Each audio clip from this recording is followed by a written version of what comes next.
Now, last year was officially one of the worst years on record for the UK's butterfly population, with numbers falling by 50% from the previous year. As a result, the charity behind the annual Big Butterfly Count has declared a nationwide butterfly emergency. Tim Moffat's at Clapham Common for us this morning, where they've planted a new wildflower meadow. The idea to give butterflies space to thrive. Tim, morning to you. How's it looking? Yeah, good morning to you. It's looking lovely this morning here in South London. Butterflies, they can lift the spirits, can't they? They are beautiful to look at and they pollinate plants, they provide food for birds and bats, and they can help keep pests under control. But as you say, they are having a tough time.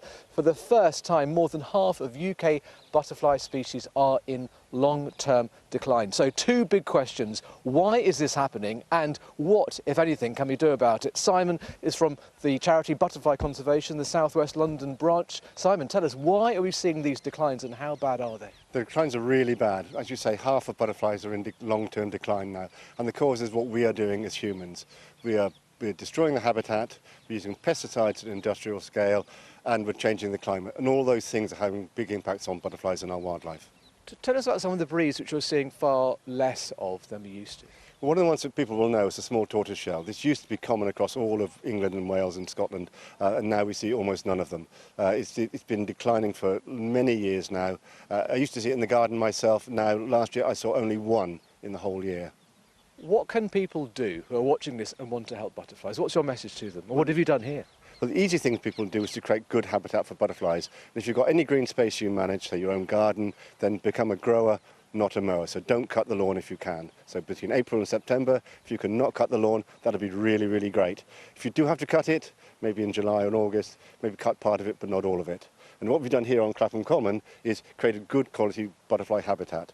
So here you can see the soil's been scraped over, new wildflowers have been planted, and this is where we see the right plants growing for butterflies and moths, and we see them coming back into the common where they haven't been before. So even these raised areas of ground, how do they help butterflies?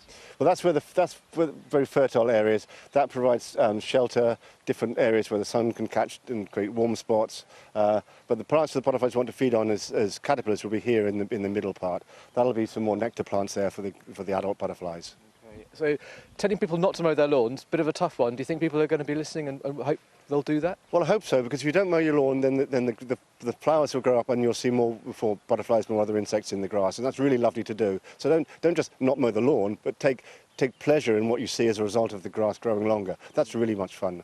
Okay, interesting stuff. Thanks ever so much indeed. And you don't tend to see them this time of morning, do you? But a bit later, maybe about 10 or 11 o'clock this morning? It's going to be a sunny day today. Get out there in the parks and gardens and look, and I'm sure you'll see some butterflies. I'll do just that. Thanks ever so much indeed for this morning, Simon. So here you go. This is it, a good butterfly habitat. Fingers crossed we will be seeing more of them in due course, because it's been a tough time. They are struggling and they need all the help they can get. I'll leave you with some beautiful images of Clapham Common this morning. And here is the news, the weather and the travel where you're watching breakfast this morning.